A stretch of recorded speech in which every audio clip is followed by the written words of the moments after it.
Are you looking for an athletic scholarship? You're in the right place. This is the Recruit Me Athletic Scholarship Podcast, the longest-running podcast on recruiting and athletic scholarships. We're here to help your family navigate the recruiting road all the way to an athletic scholarship. He's a recruiting expert and a dad of a D1 athlete and a high school athlete pursuing a scholarship. With a wealth of experience to share, here's Recruit Me CEO, Brent Hanks.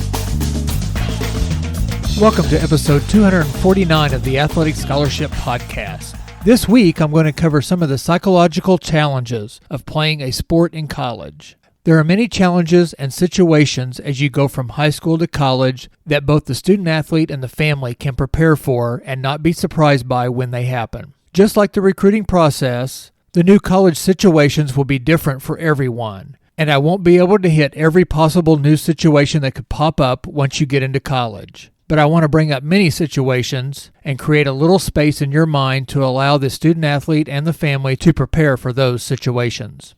Some of these new college situations will help you in your college decision. Some may come up as you step on campus, and some may come up in 1, 2, or 3 years into your college career.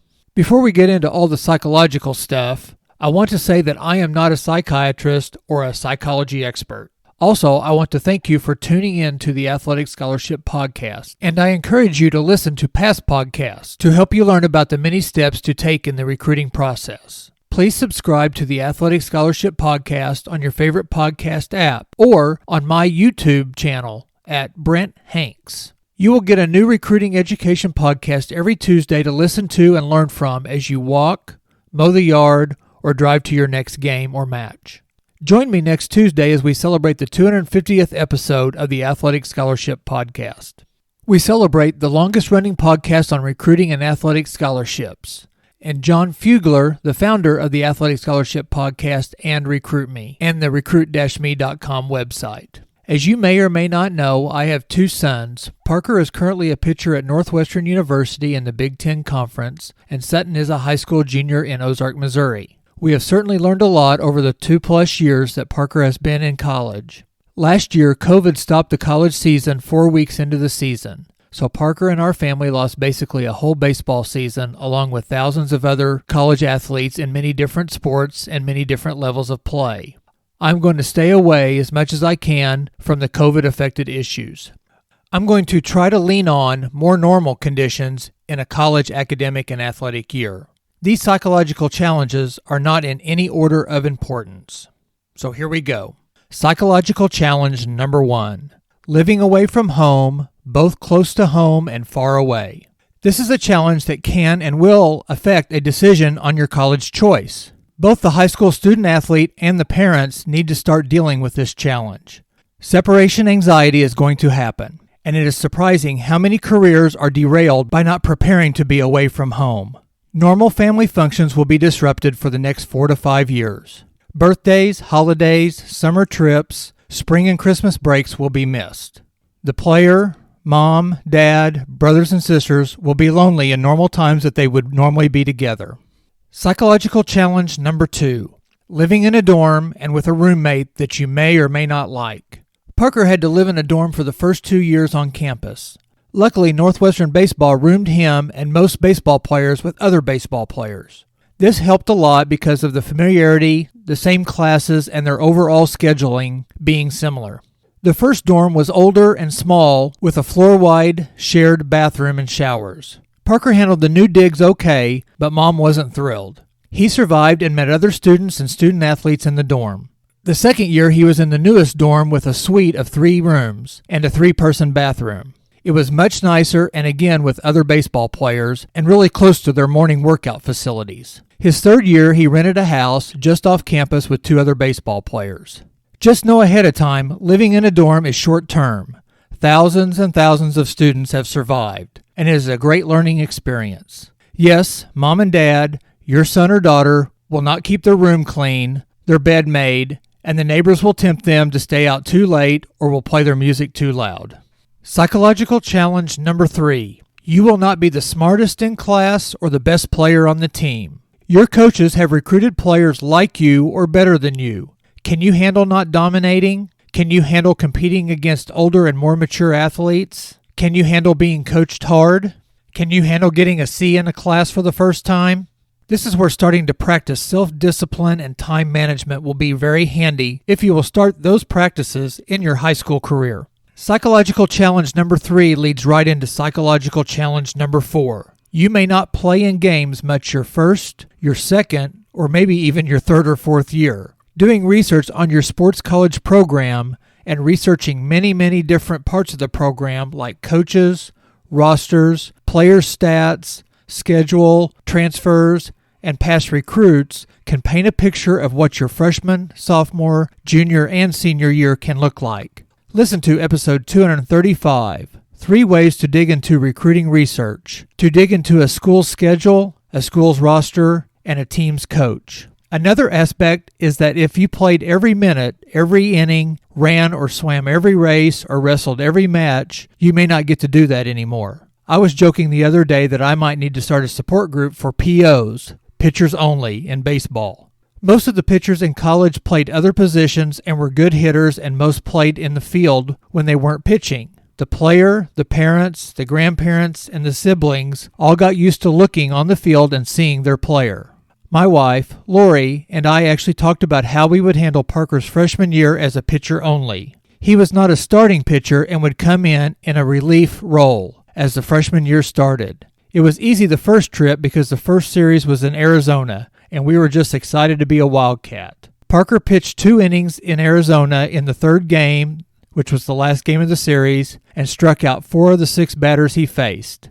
After Arizona, we decided to go to as many games as we could and support the team and be Wildcat fans and enjoy the experience and the opportunities to see him at the games and at dinner here and there. We decided to get emotionally involved, and we rooted for Parker's new teammates as much as we rooted for Parker. We went into each series not knowing which game Parker might pitch in or if he would pitch at all. He might pitch 1 inning, 3 innings, or 1/3 of an inning. In high school, he knew and we knew for 3 years when he was starting a game as a pitcher and that he would be in left field and batting leadoff or second in the lineup every game. Not only do you as a parent have to mentally prepare for less playing time and unpredictable playing time, you also have to prepare for the highs and the lows of college pitching or college sports. Parker did pitch well enough to earn some midweek starts. Now we could plan on going and watching on TV or on the internet. I got to go to Notre Dame and Milwaukee to see him start on the road, and our family got to go to Evanston for 3 other starts. Every sport has its own playing time and success challenges. I've always said I will always be proud of my boys, successful or unsuccessful, as long as they play hard. They can't disappoint.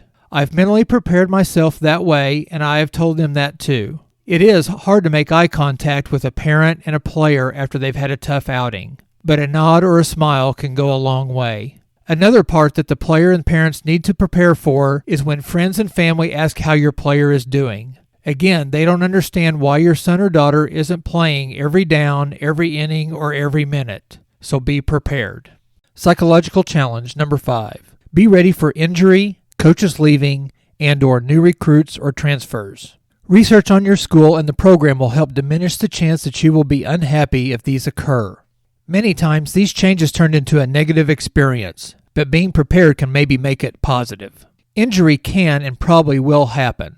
Are you prepared to sit out a season? What resources does the program have to support you, the player, during injury? Do you like the program and the school enough to stay if the coach leaves? Coaches do leave. They retire, they get fired, they move to another job. Did you think about that and do enough research to feel comfortable on a coaching change, or knowing this program brings in JUCO and grad transfers fairly often? Are you ready to compete for time your junior or senior years? Putting in your time your freshman and sophomore year doesn't guarantee you time your junior and senior year when you're in college. Again, thinking about these things and not being surprised by them may help your experience go well. Psychological challenge number 6. The coach wants you to change. They want you to change positions, change your swing, change your training, change your diet, change. You've been playing this sport for years. 10 years of prep, 6 years of those learning the game, 4 years in high school getting better and stronger. Are you ready to get coached? Are you ready to not get coached? Are you ready to do what it takes to win a position and playing time even if it's out of your normal box? I'm not saying doing anything out of character, but just going outside your historical regiment box. I guess change is a main component of this broadcast. I'm not saying you have to change, and if you change, it will make everything perfect. But you, as a student athlete and as a family, have at least heard that these situations could occur, then the rough edges can be smoothed. You're still going to have some separation anxiety. The dorm is not going to be a 5-star accommodation. You may get your first C in a class or give up your first home run. You may be a goalie that only comes in when the score is a blowout. Or you may be the alternate on a golf team or a swim team in case somebody gets hurt or gets sick. You may have never been injured and have to treat rehab as your season. Or again, have to change your style to fit the team or to gain speed or strength that will help you compete to win a starting spot or more playing time.